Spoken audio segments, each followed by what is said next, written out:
mempunyai beragam budaya, salah satunya Kepulauan Sumatera, yang mempunyai pesona keindahan dari daerahnya masing-masing, yang menginspirasi saya menciptakan sebuah desain menggunakan bahan yang berasal dari daerah Aceh.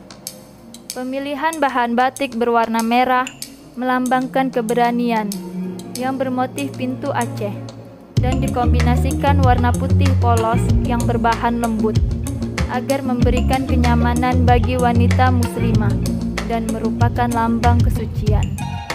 Dan pemilihan warna merah putih yang terinspirasi dari Hari Kemerdekaan Indonesia.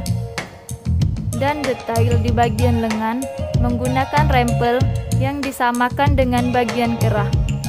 Kerah selain untuk menambah keindahan, berfungsi juga untuk menutupi bagian leher.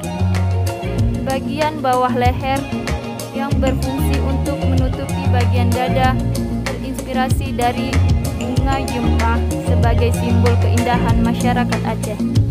Akan menjadi keindahan juga untuk desain busana muslim.